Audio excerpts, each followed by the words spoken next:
যেই সমাজের তরুণরা জেগে উঠে সেই সমাজকে আল্লাহ বদলায় দেন। 24-এর 5 আগস্ট স্যালুট যুবকরা, তোমাদেরকে তোমাদের জীবন বাজি রাখা লড়াইয়ের কারণে আল্লাহ আমাদেরকে আপাতত মুক্ত করে দিয়েছেন। চিরমুক্তির জন্য এবার জেগে উঠো, এবার শপথ নাও, আমরা বাংলাদেশকে কোরআনের আলোকে গড়বই গড়ব ইনশাআল্লাহ। আসুন এমন জীবন গঠন করি যেই জীবন সর্বাবস্থায় আমার জন্য সম্মানের হয়, ফাঁসির রশিতে ঝুললেও যেন সম্মানের হয়, ফাঁসির পাতাটনের উপর দাঁড়ালেও যেন সম্মানের হয়, আবু সাইদের মতো বুক পেতে গুলি নিলে সেটাও যেন আনন্দের হয়। এমন জীবনই রাজনীতিবিদের জীবন হওয়া উচিত। প্রিয় সম্মানিত ভাইরা, এই 24-এর পট পরিবর্তনে লক্ষ্মীপুর একদিন আগে স্বাধীন হয়েছে। লক্ষ্মীপুরবাসীকে মোবারকবাদ। বাংলাদেশ স্বাধীন হয়েছে 5 আগস্ট অথবা 30 জুলাই। আপনারা আল্লাহর পক্ষ থেকে স্বাধীনতা পেয়েছেন 4 আগস্ট, কিন্তু বিনামূল্যে নয়, অতি উঁচু মূল্যে। 11টা তাজা প্রাণ এই শহরের মাটিতেই ঝরে গেল। জালিমদের হাতে এইভাবে যুগে যুগে যারা দুনিয়া থেকে বিদায় নিয়েছেন, আমি তাদেরকে গভীর শ্রদ্ধার সাথে স্মরণ করছি। মহান রবের দরবারে দোয়া করছি আল্লাহ যেন তাদেরকে শহীদ হিসাবে কবুল করেন। আমি শ্রদ্ধার সাথে স্মরণ করছি আমার অভিভাবক, আমার প্রিয় নেতা জনাব মাস্টার শফিকুল্লাহকে। আমি স্মরণ করছি আমার সিনিয়র সহকর্মী জনাব অ্যাডভোকেট আবুল কাশেমকে। এরকম যারাই এই জমিনে তিলে তিলে কষ্ট করে মানুষের কাছে ন্যায় এবং সত্যের দাওয়াত, ইনসাফ কায়েমের আওয়াজ পৌঁছে দিয়েছিলেন, আজকের এই জনসভা তাদের কষ্টের ফসল। আল্লাহ তাআলা তাদের সকলকে ক্ষমা করুন। আল্লাহ তাআলা তাদেরকে অত্যন্ত উন্নত মর্যাদা দান করুন। তাদের স্বপ্নের বাংলাদেশ গড়ার জন্য আমাদেরকে আল্লাহ শক্তি দান করুন। প্রিয় ভাইরা, 53টি বছর এক এক করে চলে গেল। আমরা আসলেই সত্যিকার অর্থে স্বাধীনতার স্বাদটা পেলাম না।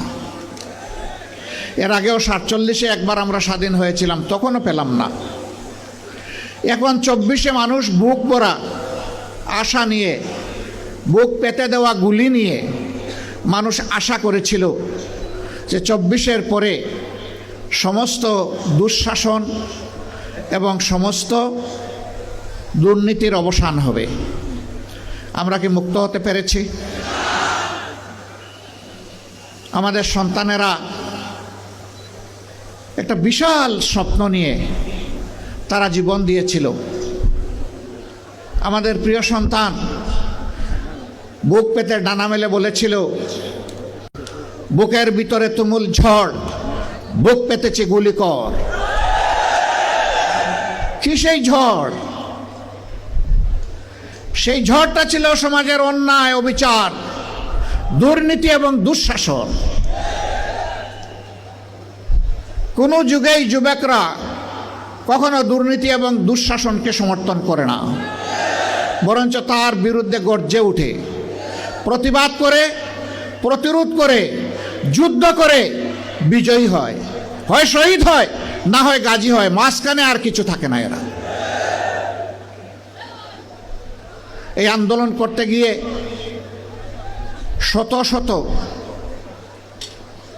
যুবক, শ্রমিক, মেহনতি মানুষ, সাধারণ মানুষ জীবন দিল। 34,000 মানুষ গুরুতর আহত হয়ে পঙ্গু হয়ে গেল। কারো 2টি চোখ নেই, কারো 2টি পা নেই, কারো 1 পা নেই, কারো 1 হাত নেই। কেউ মেরুদণ্ড গুলিবিদ্ধ হয়ে বাসায় কিংবা হসপিটালে একটা জীবন্ত লাশ হয়ে আছে। উঠে বসতে পারে না, নিজের প্রয়োজন সারতে পারে না। তাকে চালানোর জন্য 1 বা 2 জন মানুষের সহযোগিতা প্রয়োজন হয়। এত ত্যাগের পরে সমাজে অন্তত লক্ষ্মীপুরে কোনো চাঁদাবাজি নাই, লক্ষ্মীপুরে চাঁদাবাজি আছে? শিওর আপনারা? এখানে কোনো দুর্নীতি নেই, এখানে কেউ কোনো কিছু অন্যায়ভাবে দখল করে না, এই সবগুলো আছে। যারা এগুলা করেন তারা কোন দলের, তারা কোন ধর্মের, তারা কোন প্রজাতির, তারা কোন গোষ্ঠীর, এটা না দেখে বিনয়ের সাথে অনুরোধ করব, বন্ধুরা দয়া করে ওই শহীদদের রক্তের প্রতি একটু সম্মান দেখাও। আমাদের শহীদদের রক্তকে তোমরা অপমানিত করবে না, এ অপকর্ম ছেড়ে দাও। তোমাদের যদি খাওয়ার অভাব হয়, আমরা আশ্বস্ত করছি এই সমস্ত মানুষগুলা মিলে আল্লাহ আমাদেরকে যে নিয়ামত এবং রিজেক দিয়েছেন আমরা ভাগ বাটুরা করে খাবো। তবুও তোমরা চাঁদাবাজি ছেড়ে দাও, দখল বাণিজ্য ছেড়ে দাও, তোমরা মানুষকে কষ্ট দিও না। আলহামদুলিল্লাহ, বাংলাদেশের জনগণ সাক্ষী, বিশ্ববাসী সাক্ষী।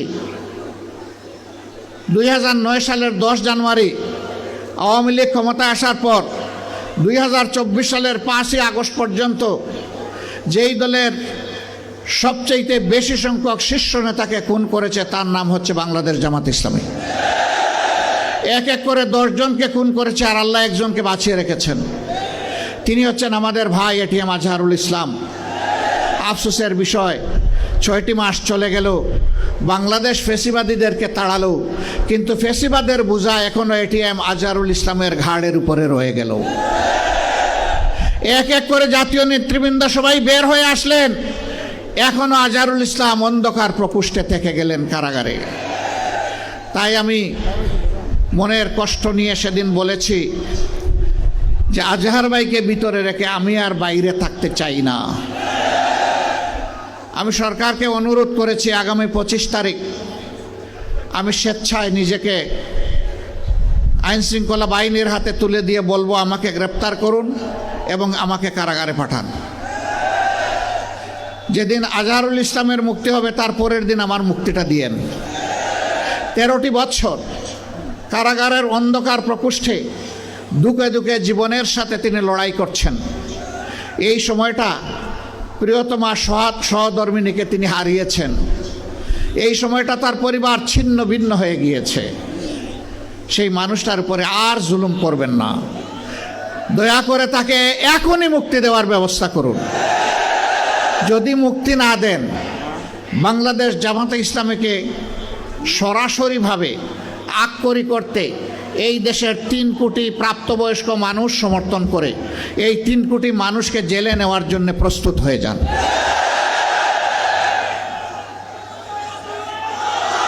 আমার সম্মানিত ভাইরা, এই 54 বছরে এই বাংলাদেশে অনেক কিছু ঘটে গিয়েছে। দফায় দফায় রক্তের বন্যা বয়ে গিয়েছে। আমি কথা লম্বা করব না, আপনাদের দিকে তাকায় আমার খুব কষ্ট হচ্ছে। আমরা ছায়ায় আছি আর আপনারা কঠোর রোদের মধ্যে আছেন। আমি খুব সংক্ষেপে 2-4টি কথা বলে শেষ করতে চাই। এই 54 বছরে অনেক দলের শাসন আপনারা দেখেছেন, অনেক আদর্শের কথা আপনারা শুনেছেন, কিন্তু সংখ্যাগরিষ্ঠ মানুষের প্রিয় আদর্শ ইসলামের শাসনটাই দেশবাসীর দেখার সুযোগ হয় নাই। জানি না এইটুকু হায়াত পাবো কিনা। মহান আল্লাহর কাছে ভিক্ষা চাই, হে আল্লাহ, এতগুলো মানুষকে যখন তুমি দৌলতে ঈমান দান করেছ, মেহেরবানি করে সেই ঈমানের সোর্স কোরআনকে বাংলাদেশের শাসন ক্ষমতায় তুমি বসায় দাও। এর জন্য তুমি আমাকে, আমার সঙ্গীদেরকে কবুল করো, এদেশের কোরআন প্রেমী মানুষগুলাকে কবুল করো। অনেকে অপবাদ ছড়ায়, পরিকল্পিত অপবাদ। বুঝলাম কোরআনের শাসন কায়েম হলে ভালো হবে, কিন্তু এদেশে তো অন্য ধর্মের মানুষরা আছে। অবশ্যই আছে, দুনিয়ার এমন কোনো রাষ্ট্র নাই যেখানে বিভিন্ন ধর্মের মানুষ নাই। বাংলাদেশেও আছে। কত পার্সেন্টেজে আসে এটা আমি বলতে চাই না। কেন বলতে চাই না? এটাও আর একটা বৈষম্য। আমরা গভীরভাবে বিশ্বাস করি এ দেশে যারাই জন্মগ্রহণ করবে তারা এ দেশের গর্বিত নাগরিক। ধর্ম তার নিজস্ব ব্যাপার, রাষ্ট্রের দায়িত্ব হচ্ছে নাগরিকের হাতে তার অধিকার তুলে দিতে হবে। আমাদের সংবিধান, যে বিদ্যমান সংবিধান, অধিকারের কোনো তারতম্য এখানে নেই এবং কোরআনের সংবিধানেও নাই। সেদিন একজন অমুসলিম দায়িত্বশীল নেতা আমাকে জানতে চাইলেন, তো যদি নাই তাহলে আমাদের কাছ থেকে আলাদা একটা কর নেবেন কেন ইসলামী রাষ্ট্র হলে? আমি বললাম, আপনি যথার্থই বলেছেন। আপনি কি ইসলামী রাষ্ট্রে জাকাত দেবেন? কই না, তা তো প্রশ্নই উঠে না। আমি মুসলমান না, আমি জাকাত দেবো কেন? আমি বললাম, তাইলে এইটাকে এখানে রাখলাম যে মুসলমানরা জাকাত দেবে, আপনি এগ্রি? বলে যে হ্যাঁ আমি এগ্রি। আমি বললাম, রাষ্ট্রের উন্নয়ন এবং অধিকার সবার জন্য যদি সমান হয়, তো একজন জাকাত দিল অর্থাৎ একটা ট্যাক্স দিল, ইসলামী ট্যাক্স, আপনি কিছুই দিলেন না, তো অধিকার সমান পাবেন কিভাবে? আপনাকেও একটা ট্যাক্স দিতে হবে, ওই ট্যাক্সটাই শুধু আপনার কাছ থেকে নেওয়া হবে। তবে হ্যাঁ, কোনো মানুষ সে যে ধর্মেরই হোক, মুসলমান যদি সম্পদশালী না হয় তার উপরে কোনো জাকাত ফরজ নাই, আর জাকাতের নফল বলেও কিছু নাই। গরিব সাদাকা করতে পারবে কিন্তু তার উপর জাকাত ফরজ নয়।